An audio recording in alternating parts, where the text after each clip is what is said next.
is good all the time. Put a song of praise in this darkest night. His light will shine. God is good, come on, all the time. He put a song of praise in this heart of mine. God is good. Amen. God is good all the time. And all the time, God is good. Good morning, Metro Manila. Good morning, Metro Cebu. Good morning, Philippines. And good morning, world. This is Dr. James Lopez, your servant, God's servant, and the president of Jesus Still Heals Worldwide Healing Ministries, and the president dean, the Masters Online Seminary. Welcome to our Friday prayer meeting. I have prepared a wonderful, very informative, very enlightening message tutorial about answered prayers. What are the keys to answered prayer? Paano po yung ating mga panalangin, yung ating mga pinagpipray, lalo na yung mga pinagpipray nating matagal nang nating pinagpipray. Hanggang ngayon, let's be honest, parang wala pa rin sagot. So, ano po ba yung mga keys, yung mga susi, mga sikreto na sinasabi sa Bible, particularly sa New Testament, na makatutulong sa atin para higit tayong matuto sa ating prayer life. Ito po ay pagkapatuloy ng ating prayer school o pag-aaral tungkol sa prayer. This virtual school of prayer, where my lesson objective is to teach God's people, Christians out there, even the people of the world, about prayer. From the basics of prayer to advanced prayer. Pag sinabi po natin advanced, medyo malalim na po yan. It's a deeper and a higher level of praying, prayer life.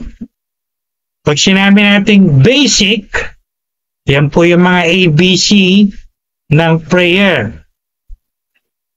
Ang prayer po ay, for the information of everyone, it is not that simple. I should say, as a veteran minister who just celebrated my 32 years in the ministry, based on my vast experience and my vast knowledge about the Bible, prayer is not that simple. Contrary to what many of you know, prayer is a complicated thing. When I say complicated, marami pong factors ang involved dyan para isang prayer ay masagot o maging tinatawag nating answered prayer. So I designed this virtual school of prayer where I can transfer or impart my vast knowledge and experience about prayer. Marami kayong matutuhan tungkol sa prayer, pag-pray. And before I go deeper, remember, even the disciples of the Lord Jesus Christ, and even the disciples of John the Baptist, when you read in the Gospels, they ask, Master, teach us how to pray. Ang ng ating mga theologian and Bible scholars, the Lord never taught about other subjects, but He taught a lot about prayer. Because we need a lot of knowledge about prayer. At pagka binasa niyo po yung letter ni Apostle Paul sa Romans chapter 8, I hope you're gonna read that for yourself. Very enlightening po yung nakasulat doon.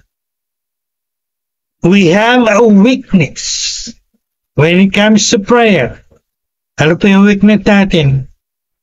Whether you are aware of it or you are not aware of it, whether you know it, you don't know it, whether you believe it or you don't believe it, it doesn't matter.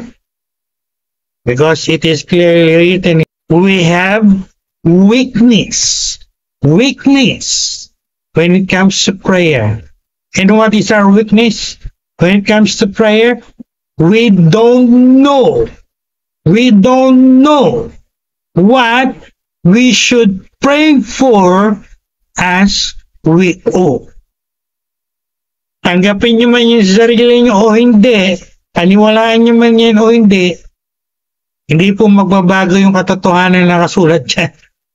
Lahat tayo, pagdating sa prayer, meron tayong kahinaan, meron tayong kakulangan, at yun po yung hindi natin alam. Yung mga dapat nating ipag-pray as we ought, sabi ni Apostle Paul. At alam ko po, based on experience, lalo na kung kayo nagpipray talaga, alam niyo yan. Sooner or later, pag nag-pray kayo, tingnan niyo yung mga experience nyo, you run out of words, right? Hindi niyo na alam kung ano sasabihin nyo. Hindi nyo na alam kung ano ang dapat nyo sabihin. Hindi nyo na alam kung ano yung dapat nyong ipag-pray. Very clear yung revelation sa Romans 8. We have weakness. Many interpret it as weakness in the Christian life. But I beg to disagree. Because if you're gonna read that verse, ang sumunod pong salita, it's about prayer. Apostle Paul said, we have weakness, and he said, we don't know what we should pray for as we ought. Kaya po, sinulat niya, the Holy Spirit Himself help us in that weakness. So, diyan po papasok yung tulong, yung inspiration ng Holy Spirit when it comes to prayer.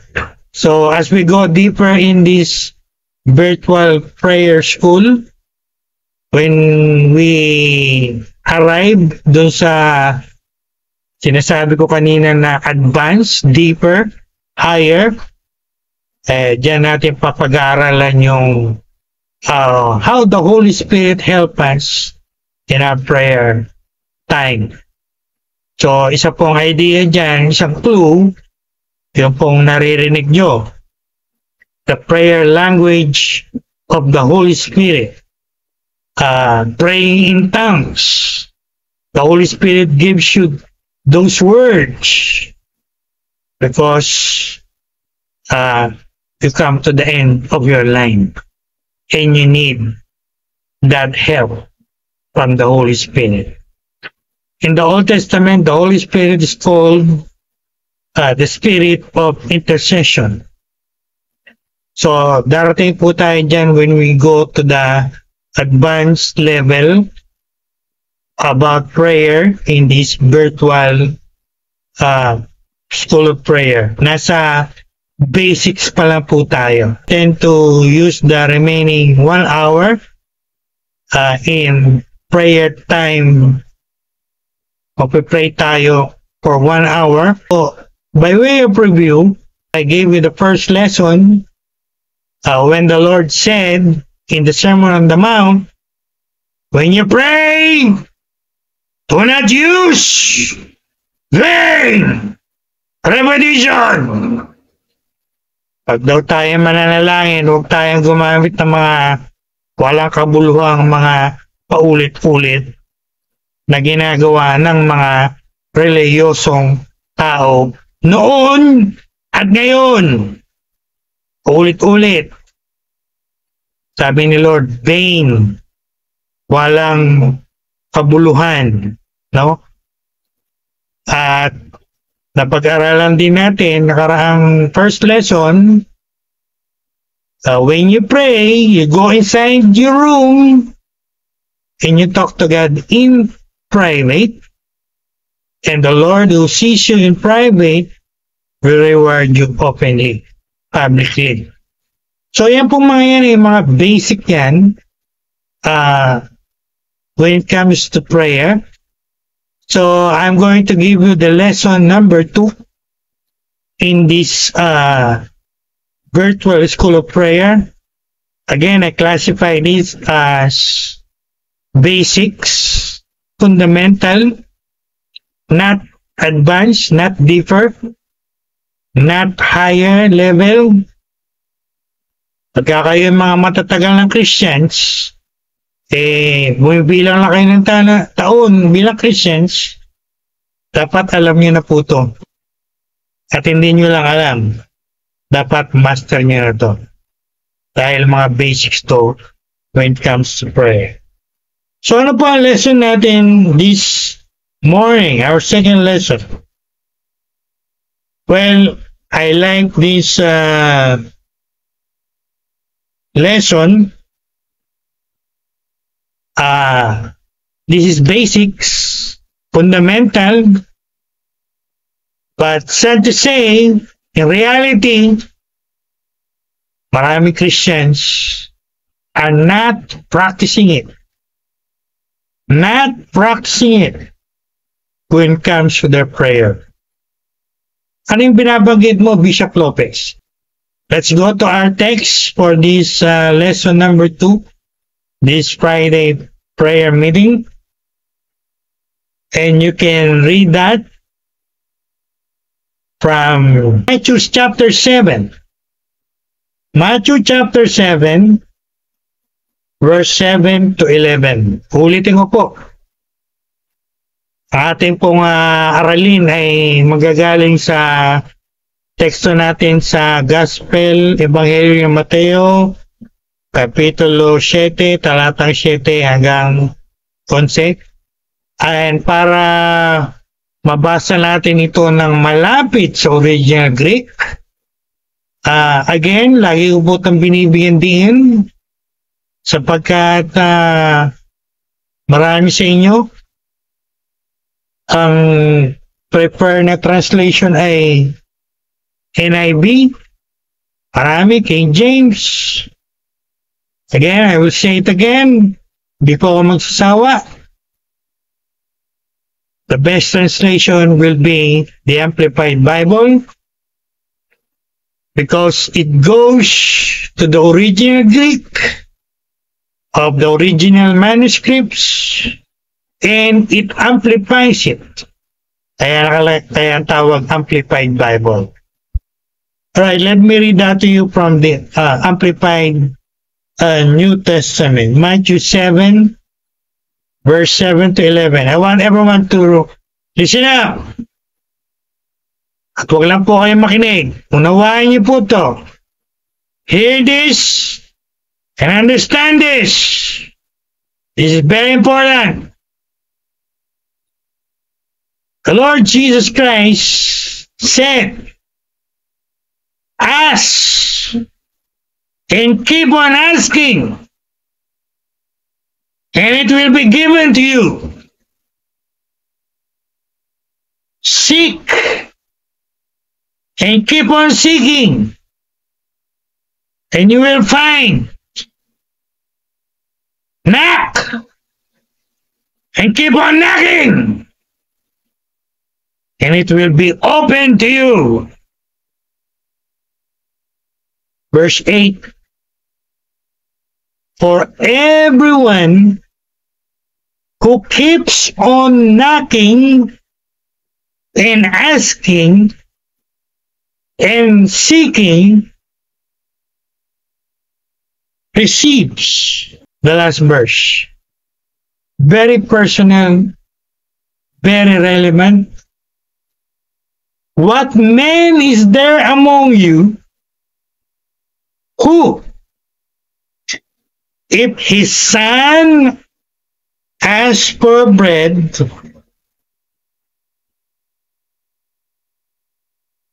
or a fish, will you instead give him stone or snake? Last verse, if you know what it says in the Amplified? I love it. If you, being evil or sinful by nature, I like that. As you are, you know how to give good things to your children. Now I want everyone to listen. You know what the Lord said? How much more our Father who is in heaven, perfect as He is, He will give good things to those who keep on asking Him. God bless the reading of His powerful words. Pagpapalain ni Lord ang pagkabasa ng kanyang mga salita. Tagalugin natin para higit na manawaan ng mga kababayan nating nakakaunawa lamang ng Tagalog, Pilipino, hindi masyadong nakakaintindi ng English. Ang sabi po ng Panginoong Hesus o turo niya pagdating sa prayer, sa Amplified, again, I'm talking about the Amplified Bible. Ang sabi ni Lord, ang turo ni Lord, hindi ka lang humingi. Because sa original Greek, yan po ay keep on asking. Kung tatagalogin natin, humingi ka at patuloy kang humingi. Huwag kang tumigil na kakahingi. Parinig niyo po yun? Patuloy at huwag kang tumigil na kakahingi. Hanggang matanggap mo yung hinihingi mo. Tatalakayin po natin yan, i-discuss natin yan. Ang sabi ni Lord, ang turo ni Lord, keep on knocking. Hindi po lang yan knock one time. Again, in the original Greek manuscripts, yan po ay keep on asking. Iba po yung kumatok ka ng minsan, isang beses lang, at iba rin yung kumakatok ka, patuloy kang kumakatok hanggang pagbuksan ka. Naalala ko, nung tayo ay nasa sanlibutan, merong kanta, sabi ng singer na lyrics ng kanta, knocking on heaven's door. Kumakatok daw sa pintuan ng langit. I think you know that song. At ang sabi pa ni Lord, keep on seeking. Patuloy kang maghanap. Hindi yung naghanap ka lang minsan, wala kang nahanap, stop ka na, give up ka rin. Ganyan ang ginagawa ng marami. Amen? You can say amen or you can say ouch. For example, I'll give you a practical, relevant example. Maraming tao, marami din Christians, pag walang trabaho, walang job, walang work, of course, pupipray sila kay Lord ng work. Naghanap sila ng work. Pero minsan, marami sa kanila, minsan lang naghanap, walang nakita, stop na, give up na. Pag nasa isip nila, wala naman answer si Lord eh. Hindi naman ako sinagot ni Lord eh. So I might as well give up or stop. Is that right or is that wrong? The answer is, you got it wrong. I'll say it again. You got it wrong. Again, hindi po yan one time. Lahat ng verb na yan, in the original Greek New Testament, they are continuous, recurring. Alam niyo po yung recurring, ano? Merong gaya sa payment, merong one-time payment, merong recurring payment, no? Alam niyo yan, yung mga may automatic payment. Diba, nakasubscribe kayo, meron kayong mga bank account o mga credit card, so meron tinatag na one-time, merong recurring. Di po to one-time. Recurring to, ibig sabihin, uulit-ulitin mo, patuloy mo gagawin, hindi ka mag-stop, patuloy mo gagawin hanggang matanggap mo. So, that is the first point in this lesson number 2. Ito yung sinasabi natin sa English, persistency in prayer. Persistency. Sa lahat po ng mga Christians, sa lahat ng mga anak ng Diyos na nakikinig, nanonood ng video ito, I want you to put that word persistency in your spirit, in your heart. Mahalaga po yung persistency. Alright? And then, ang second point ay yung binanggit dito.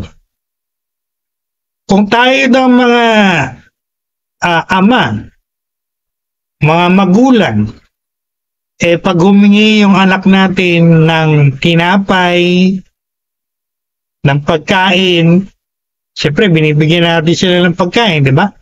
Binibigyan natin sila ng tinapay. Sino bang tatay, sino bang nanay, sino bang magulang ang nagbigay ng bato o ng ahas sa kanyang anak na nangingi ng pagkain o tinapay? Siguro walang ganon, di ba? Tayong mga magulang, tayong mga responsible fathers, pag humingi yung anak natin, humingi ng pagkain, for example, siyempre bibigyan natin. At ang sabi ni Lord, ang turo ni Lord, kung kayo nga, mga makasalanan kung tayo nga sinful by nature, marunong magbigay, generous, ito ang point. How much more yung ating Ama na nasa langit? How much more our Heavenly Father? How much more our Father in heaven? You got the point? Very enlightening, very inspiring. Ang Diyos na ating tinatawagan pag tayo nagpipray, hindi po siya maramot. Hindi siya kuripot. Siya ay giver. Siya ay generous. Kaya nga hindi boxer na tikom ang kamay, kundi karatista na open ang kamay. Open ang kamay para magbigay. Open hands to give. So, yan po yung pangalawang point sa ating text. The generosity of God, God being generous and willing and able to give, to grant what we are asking Him in prayer. So very interesting po itong 2 points na to na ating tatalakayin this morning in lesson number 2 in our virtual School of Prayer. So, let's dive into it right now. Una, persistency in prayer. Ilan sa atin ang persistent when it comes to prayer?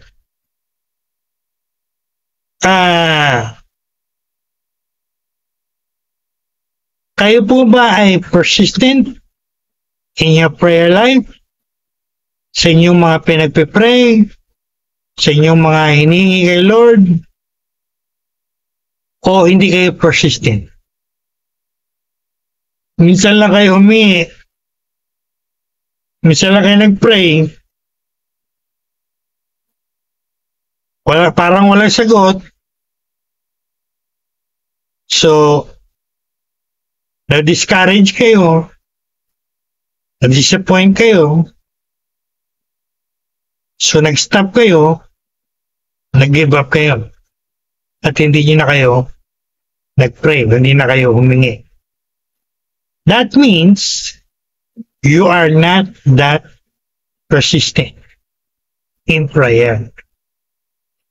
And that could be one of the main reasons why your prayers are not answered or not yet answered until now, because you easily give up.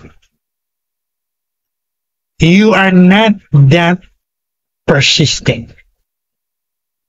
Hindi nyo nasunod yung nakalagay dito sa binasa natin, keep on asking. Ang ginawa nyo lang, you ask and then you stop. And that's the end of it. Whereas, again, ang nakasulat po dito sa original Greek manuscript, original New Testament, keep on asking. Keep on asking. Hindi lang one-time asking, kundi repeated asking. Hindi ka mag-give up.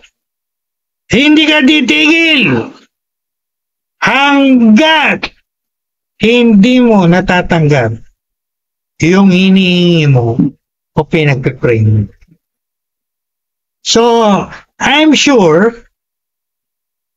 based on my own experience and based sa mga experiences ng maraming Christians na narinig ko at alam ko personally, ito po ang one of the main reasons why many of our prayers are not answered. Not yet answered until this time. What is that? Persistency in prayer. Kulang tayo. We lack persistency. Again, you can say amen or you can say ouch. I know many of you are, kumbaga sabi nga nila, tinatamaan right now, no? And pagka tinamaan kayo, you just say, thank God, praise God, I am that person. It's better to be honest with yourself than to deceive yourself. Yan nga yung lagi kong sinasabi sa aking mga video at teachings lately. You better be honest, no? Than fool yourself. Ganyan ka na, dinidinay mo pa. So, paano mag-i-improve yung prayer life mo? Ang objective natin is to improve our prayer life. Kaya nga, ito po ay binigyan ko ng mga stages from basics to advanced. As of now, nasa basics pa lang po tayo. Marami tayong pag-aaral sa basics. Saka tayo pupunta sa advanced level pag natapos na natin yung mga basics. Pero itong mga bagay na ito, mga basics to eh. And yet, sad to say, many Christians fail pagdating dito. Not that consistent. Nag-pray lang ng minsan, nag-pray lang ng twice, nag-pray lang ng thrice, tingin niya walang sagot, tingin niya hindi sinasagot ni Lord, so he or she got the wrong impression. Maybe it is not God's will, maybe the Lord's not answering me, so I better stop, I better give up, which is, again I say, wrong. You know what? Pagka ganyan po ang karanasan niyo sa prayer life niyo, ang dapat niyong isipin, hindi yung mag-give up kayo o mag-stop kayo. Ang dapat lumagay na thought sa isip niyo, ano ang tinuturo sa akin ni Lord in this kind of experience? What the Lord is teaching me in this? Is the Lord teaching me persistency in prayer? Yan ang dapat right attitude, right mindset. Hindi yung give up ka kaagad. Disappointed ka agad. At yung mga immature, I'm referring to immature Christians, nagtampo, sumama ang loob kay Lord, na-offend, ayun, yung mga iba, hindi na nagpe-pray, hindi na nagche-church, ang worse, nag-backslide na. What you have is a shallow, no? Mababaw po kasi yung pagkakaintindi nyo. Mababaw yung knowledge nyo. Iyan yung isa sa mga tinuturo pinapakita sa akin ni Lord ngayon. Many nominal Christians, many professing Christians have what we call shallow Christianity. Napakababaw ang pagkakaintindi nyo. And you thought napakadali lang ng prayer. Tapos pag walang sagot yung prayer nyo, disappointed kayo, discouraged kayo, and so you stop and you give up. Well, again, I will say it for the last time before I leave this point number 1. I'm making it as simple as I can. Hindi po yan ang tamang attitude or mindset. Hindi po yan ang right behavior. Bakit hindi nyo isipin na could it be that the Lord is teaching me to be persistent? Bakit hindi nyo nag-isipin yun? Wala pang sagot. Wala pa akong nakikitang sagot. Wala pa akong natatanggap na sagot. Tinuturuan ako ni Lord na magpatuloy. Huwag mag-give up. Mag-keep on asking ako hanggang matanggap. Yan po actually ang tinuturo ni Lord when it comes to prayer pagdating sa gospel. You better believe me. Pinag-aralan ko po yan sa 4 Gospels. You can read that in the Matthean account, in the Gospel of Matthew. You can read that in the Lucan account, in the Gospel of Luke. You can even read it in the Markan account of Gospel of Mark. In all 3 synoptic Gospels, yan ang tinuturo ni Lord. Don't stop. Don't give up. Keep on asking. Be persistent until you receive it. You got that? Yan po yung dapat nyong mag-get. Yan ang dapat nyong itanim sa inyong puso at isipan. Yan ang dapat nyong ma-realize. Yan ang dapat nyong maunawaan. At higit sa lahat, yan ang dapat nating i-practice lahat when it comes to our prayer life. Pag meron tayong pinagpipray, hanggang ngayon wala pang sagot, malamang na dahilan. Most likely, the Lord is teaching us to be persistent in prayer. It is as if He's telling us, keep on asking. Keep on asking.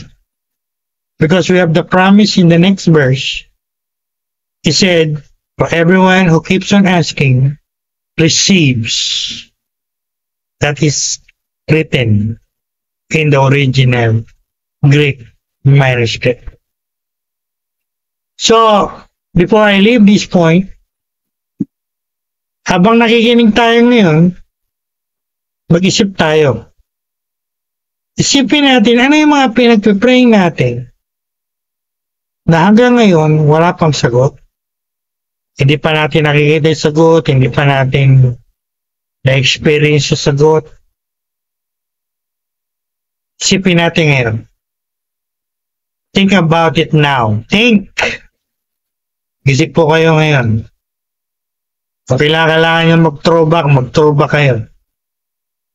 Ako, alam ko sa sarili ko, kung ano yung mga pinagpipray ko, dapat ganon din kayo. No? Yung iba nga, meron tinatawag na prayer journal. They write in that journal the prayer request, at chine-checkan nila yan pagka answered na yan. Pag hindi pa answered, hindi nila chine-checkan. So they are monitoring, they are tracking the prayer life. I think it's a good practice. So why don't you practice it? So you can see for yourself how the Lord is answering your prayer life. So, hindi ko na po ito habahan. Let me give you an illustration. Ano ba magandang illustration natin dito? Marami tayong illustration pwedeng gawin, no? Gamitin. Pero nung ito pa ginagawa ko ng outline, sermon outline, alam nyo kung ano ang pinaalala sa akin ni Lord kung sino? Si Jacob. When Jacob wrestled with God, alala niyo yung story niya sa book of Genesis? When he said, I will not let go of you until you bless me. Tingnan niyo yung kanyang persistency, yung kanyang pagpupamili. Sabi niya dun sa, sabi ng mga Bible scholars natin, it was an angelic being, the angel of the Lord. Sabi naman ng mga iba nating Bible scholars, it is a manifestation of the Son of God in the Old Testament. Well, you got the point. you will never let go until you got it. Kaya ng mga experts natin sa prayer, you're gonna bombard heaven and you're gonna bombard hell until it is released to you. Sa Tagalog, hindi mo titigilan ng langit. Hindi mo rin titigilan ng impyerno hanggang ibigay yan sa'yo. I hope and I pray we have that kind of persistence, no? Hindi tayo yung madaling mag-give up, madaling tumigil, especially when it comes to our prayer life. Lalo na kung mga pinagpipray natin ay mga critical yan sa buhay natin. No?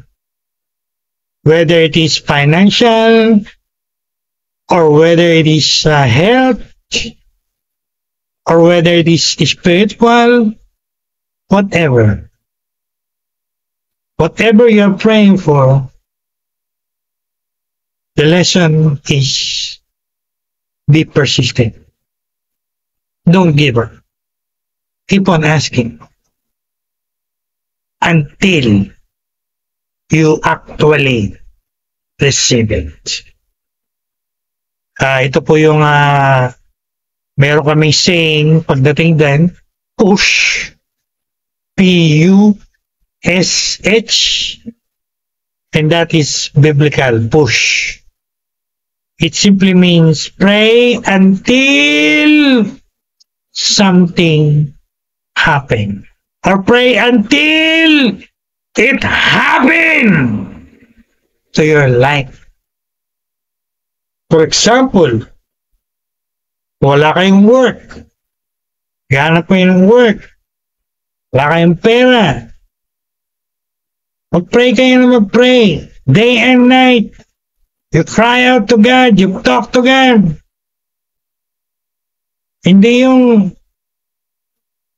naka-encounter lang kayo ng discouraging circumstances, negative circumstances. Give up lang kayo. Lalahanin niyo po yung kasabihan. Walang nananalo sa madaling mag-give up, sa nag-give up. Only those who don't give up wins. Not only in this life, but also in the Christian life. So, I think it's enough for you to know that. So, moving forward, let's apply it. Again, ano naman ang pinipipray natin? Pera man yan, kotse man yan, material blessing man yan, mahal man yan sa buhay natin, partner in life man yan, love life yan, o travel goals yan, or educational goal yan, spiritual thing yan, whatever it is.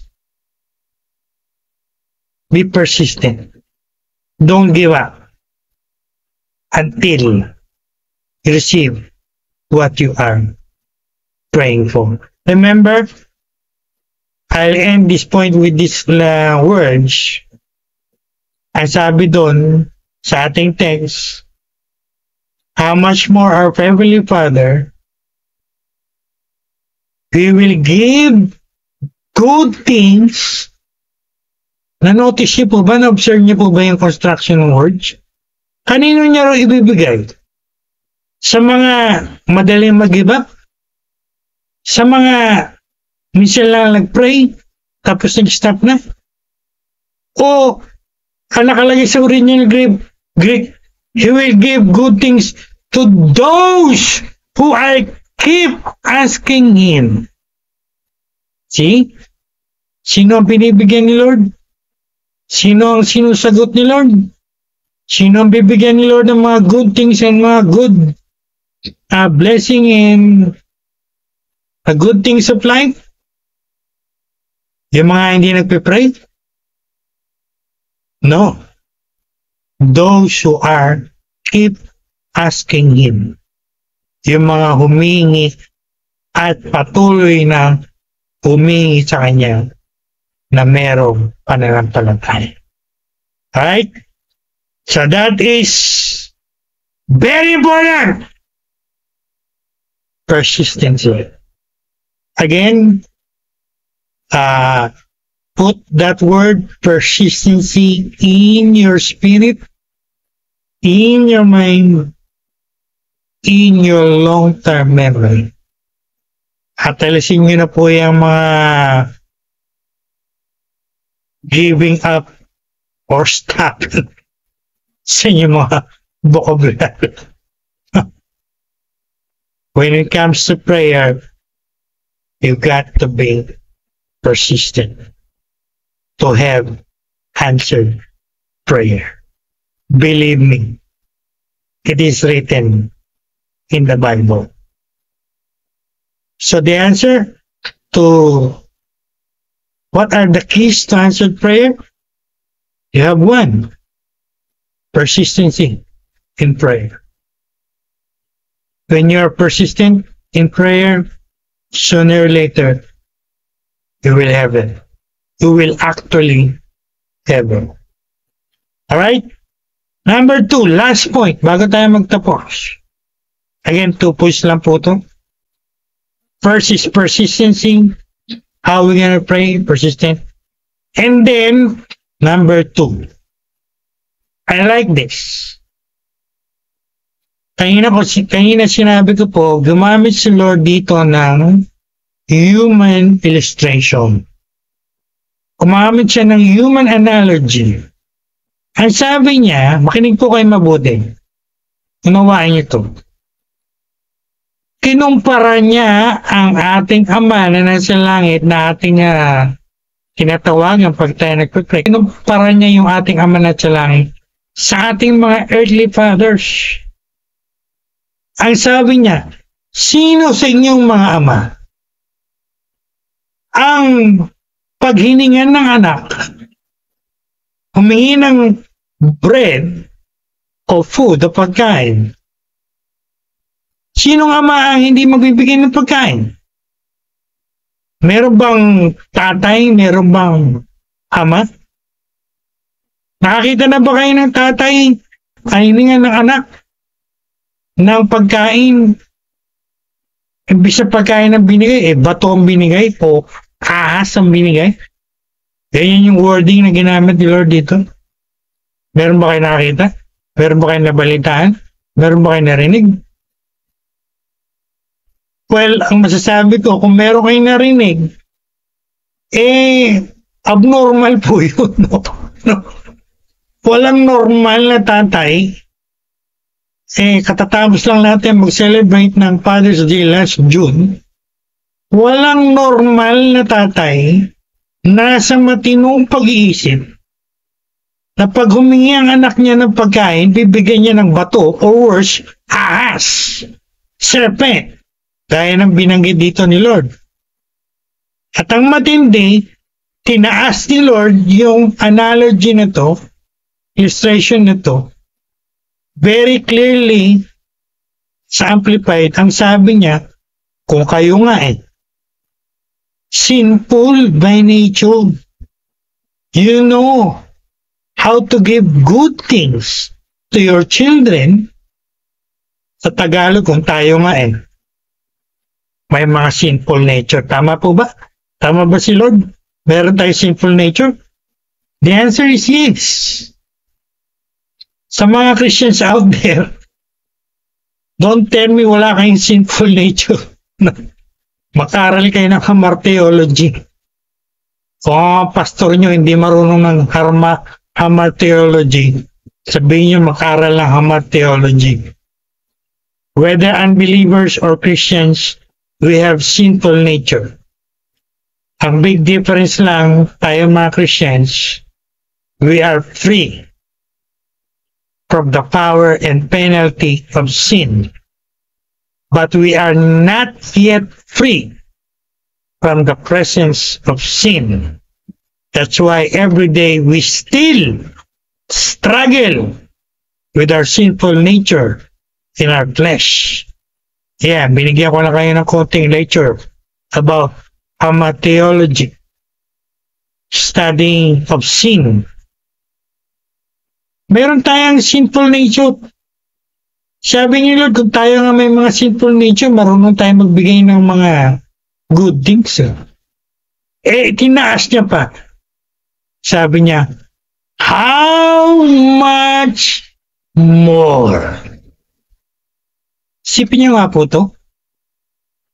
Mag-meditate kayo. I challenge you, i-meditate nyo to. Mag-meditate kayo now. Sipin niyo yung word na yun. How much more the Father in heaven? Yung Ama natin sa langit, walang sinful nature Sabi nga sa Amplified, that's why I love the Amplified. Very clear. Hindi niyo makikita yung mga wording na yan sa NIV, sa King James Version na paborito niyo. Sinful nature, perfect as He is. In the Amplified, clearly, it says, the Father in heaven, yung ating Ama na sa langit, yung tinatawagan natin, yung pinagpiprayan natin, every time we ask Him, every time we pray, He is perfect. Perfect as in perfect. Perfect in nature. No sinful nature. Naintindihan niyo po ba yun? Did you understand the implication of the words of the Lord Jesus Christ in that verse? Kung tayong mga makasalanan, marunong tayong magbigay ang mabubuting bagay sa mga anak natin na humingi sa atin, how much more yung ating Ama na nasa langit. So ano tinutukoy dito ni Lord? Hindi po ba nakita yung pilas ko kanina sa picture?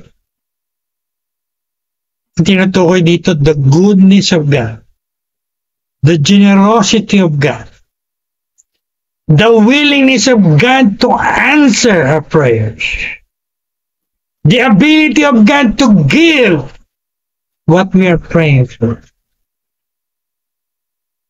And I want to say something before I end.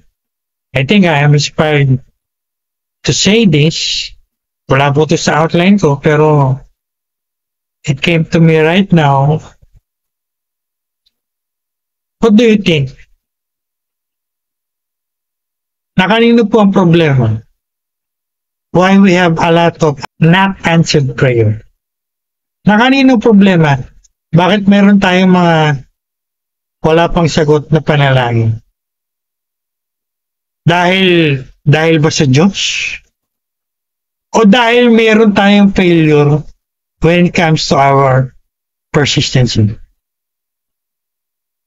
Sige nga, kayo sumagot. I think I'm inspired to say that to you right now as God's servant. Minsan, pagka walang sagot yung prayer natin, sinisisi natin si Lord. We're pointing our fingers at Him. When in reality and in truth, wala po sa Diyos ang problema. He is generous, He is giver, He is perfect. Every good adjective. So kung na kanina yung problema, don't tell me na kay Lord. Kaya isa yan sa dapat yung pag-isipan when it comes to your prayer. Every time there is an answered prayer in your life, examine yourself. What could be the reason? Not because God is not willing. He is willing. Kaya ginamit ni Lord dito yung illustration How much more our Father in heaven. So the problem is, nasa atin. Hindi tayo persistent. Hindi tayo that persistent. At baka yung iba sa atin, iba ang nasa isip. Baka iba sa inyo, nasa isip nyo, hindi mapagbigay ang Diyos. Mali po kayo. Meron tayong kasabihan, totoo po yung kasabihan. You can never outgive God. When it comes to giving, God will always be number one. So, where's the problem? Nasa atin. Where's the failure? Nasa atin. And in the context of what we're studying right now you know. Maybe you're not that persistent. So, i-develop nyo pa yung persistence nyo. Keep on asking, you keep on crying, keep on knocking on heaven's door until the Lord opens that door. Keep on seeking His will until you find it. You keep on asking Him until He gives it to you. But then again, wala po sa vocabulary dito yung you give up instant. It's all about persistence. Keep on. Kaya nga, isa sa title na ginawa ko para sa message ito ay keep on asking the generous God or the giving God. Huwag tayong tumigil ng pagpe-pray o paghingi sa Diyos na mapagbigay. Baka yung hinihingi rin natin hindi rin kalooban ulo. Kaya hindi niya sinasagot. Keep your cell phone silent. So, very important po yung lesson ito. Alright? So, hindi ko na po ito abahan. I think I felt that release in my spirit. That means nasabi ko na dapat kong sabihin as God's servant about lesson number 2 about this our prayer life. Right? So 2 points lang po to. Ika nga ng mga preachers natin ng mga student natin ng homiletics. 2 points lang to. Madali lang po itong tandaan. Hindi po ito mahirap. No? Number 1, by recap, persistency. Again, huwag natin kalimutan yan. Moving forward, pagka naka-encounter kayo na prayer nyo parang walang sagot, don't give up. Don't stop. Ang ilagay nyo sa isip nyo, most likely the Lord is teaching me to be persistent. So instead of giving up, you should say to the Lord, yes Lord, I will not give up. I will keep praying for Him until I receive it. That's it. That's the lesson. That's what the Lord taught us here. Right? You say, Lord, teach us how to pray. That's the Lord teaching about prayer. Ask and keep on asking. For everyone who keeps asking, receive. Again, hindi po to one-time asking. It's recurring, repeated, persistent. You want an illustration? Get the story of Jacob. He never gives up. We will never let go of God in prayer until he receives the blessing. At pagka binasa niyo po yung Genesis story niya, mag-bless kayo, no? Dahil diyan nga niyo mababasa yung sipin mo yun. Human prevailing over God. Sipin yun. Ito po yung tinatawag ng mga experts natin na prevailing prayer. Prevailing prayers. Hindi giving up prayers. Hindi stopping prayers. Ginagawa ng marami. At ng maraming so-called nominal professing Christians. Minsan na nag-pray, wala sagot. Give up niya. Sabi nga ni Apostle Paul, mag-grow up naman kayo. Okay? Don't stay babies. Grow up spiritually. A mature Christians never gives up. Never easily gives up. He is persistent until he achieves his goal. Tandaan niyo po yan. And the second point, maladi lang din kung tandaan. Isipin niyo na lang yung mga tatay niyo. Yung mga tatay niyo, pag humingi kayo ng pera, pag humingi kayo ng pagkain, binibigyan ba kayo ng bato? Of course not. Again, ang gagawa lang po siguro niya yung mga abnormal, ano? Yung mga may tama sa utak. Pero kung normal ang tatay mo, pag humingi ka ng kailangan mo, bibigay yan. Lalo na kung kaya niyang ibigay mo. Of course, exceptional lang yung hindi niya kayang ibigay. At you look higher, you look up. Lalahanin yung word ni Lord. How much more? Our Heavenly Father. This is really encouraging to us, inspiring us, enlightening us. Huwag tayong maniwala sa kasinungalingan ni Satanas. Di po ako magsasawang mag-preach at magturo niyang linya na yan.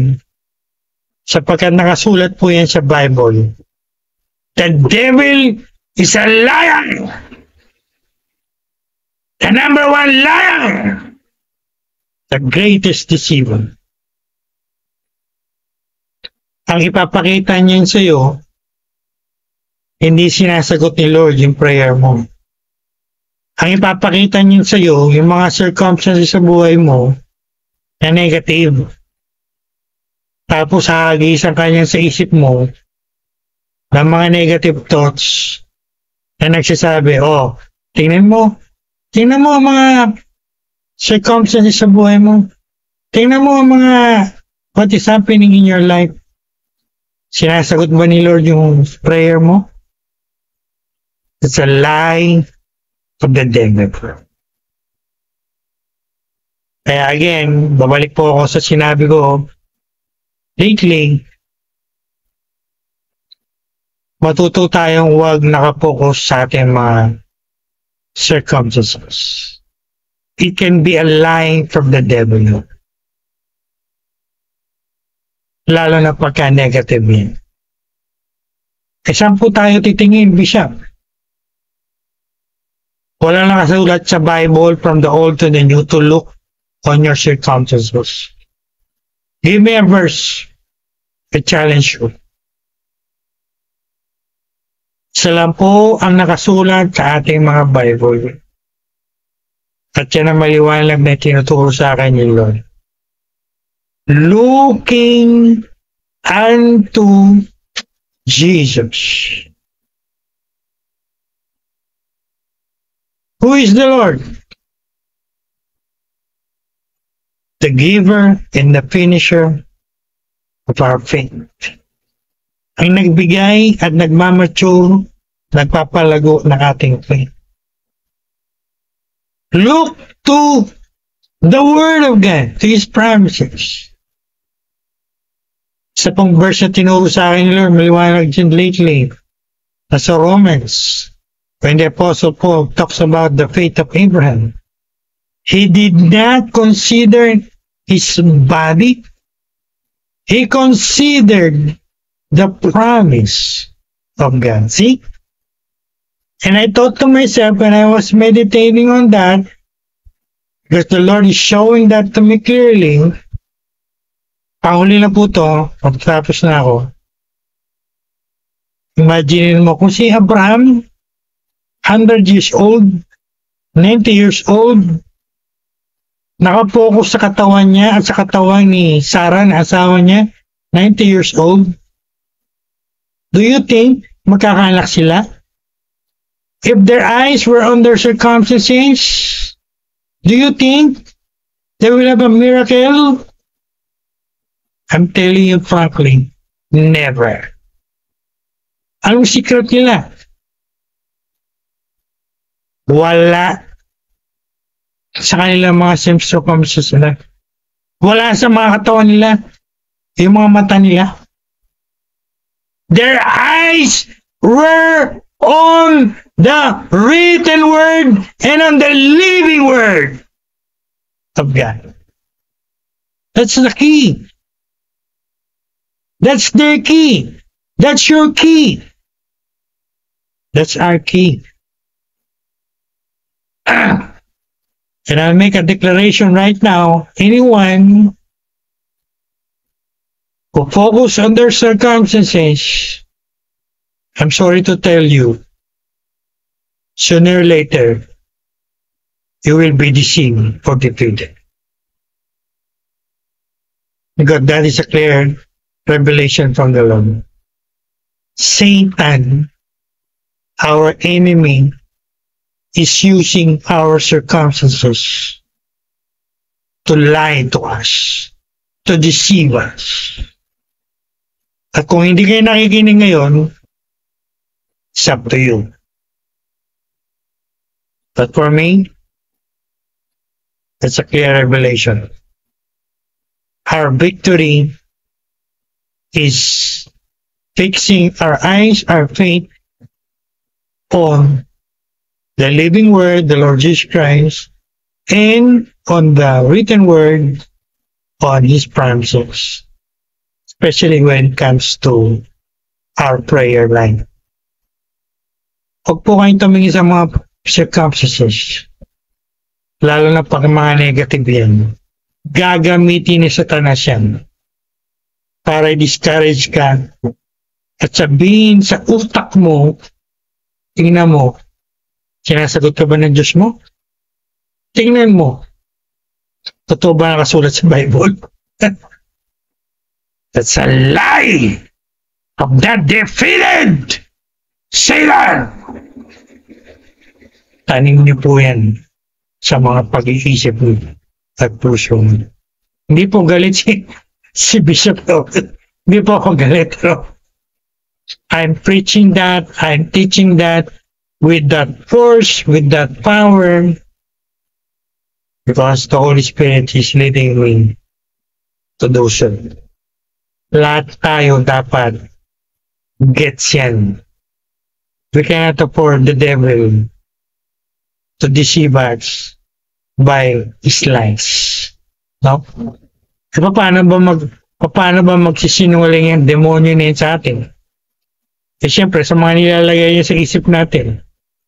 Paano pa? Sa mga nakikita natin sa mga pangyayari sa buhay natin. Right? So, beloved, moving forward, let's practice lesson number 2. Consistency in prayer, knowing and believing God is generous. At pagka wala tayong sagot, wala pang sagot si Lord, matuto tayong mag-wait, no? Hindi yung immature tayo. Tatampo kay Lord. Sama ang loob kay Lord. Question si Lord. Alam niyo po yung mga yan, sign yan na hindi pa kayo mature spiritually. Hindi pa ako nagtuturo about the signs or marks of a spiritually mature Christian. Pero malalaman mo yun pagka mature ang isang Kristiyano. Pag ganyan kayo, sorry to tell you, you need a lot of growing up dahil immature pa kayo. Whether you believe it or not. We will go into prayer time. This time to pray right now. May mga pag-pray po tayo. I-pray yung mga pinag-pray natin. Siyempre, kahuli yung ating mga personal prayer requests concerning our work, concerning our ministry, concerning our finances, concerning our health, kung meron tayong struggle with our body, concerning our life events, kung yung mga magbe-birthday, yung mga may travel goals, yung mga may mga educational goals, yung mga nag-aaral at mag-aaral pa. Alam niyo po, marami po talaga tayong dapat ipag-pray, ha? Totoo lang, kulang po talaga yung isang oras. No wonder the Apostle Paul, under the inspiration of the Holy Spirit, wrote, she's not in praying, right? Sabi niya, huwag kang tumigil sa pananalangin in the spirit of prayer. Because the truth of the matter is, we have a lot to pray. Minsan kulang talaga ang isang oras. Pero then again, yung mga immature, 15 minutes, walay na. Kaya po, dinisign ko to from basics to advance. Alright? So, saan po ang ating gagawin before we end? But we're gonna end this video. So wherever you are right now, whether you are in the house, in your office, wherever you are watching, and you feel led by the Lord, by the Holy Spirit to pray, join us. Please join us. It doesn't matter kung ganito pong oras. FYI, sa Judaism, meron po silang 3 oras ng prayer time. 9 to 10 in the morning, 12 to 1 noon, 3 to 4 in the afternoon. Just in case you do not know. Baka akala nyo lang morning and evening lang ang prayer. Any time, any hour can be hour of prayer. Alright? So that's what we're going to do. We're going to pray for what we need to pray. For our country, for lost souls, for our church, for our ministry, for our fellow Christians, etc. Then we're going to pray for the prayer requests of our partners, our coordinators in the ministry. And then lastly, iuhuli na po natin yung mga sarili natin. Mark po yan ng isang mature Christian. Ang mga immature, all they do is pray for themselves, pray for themselves, pray for themselves. They start their prayer, bless me, Lord. And they end their prayer with, bless me, Lord. All me, all me, all me. So, hindi po tayo ganyan. Puli natin sarili yan. So, we're gonna pray for others, then we're gonna pray for ourselves. Right? So, if this video help you or inspired you or enlighten you, please give it a like, post your comments, your questions, and share. No? Share this video sa mga nangailangan ng teaching about prayer. Thanks again for watching and God bless you.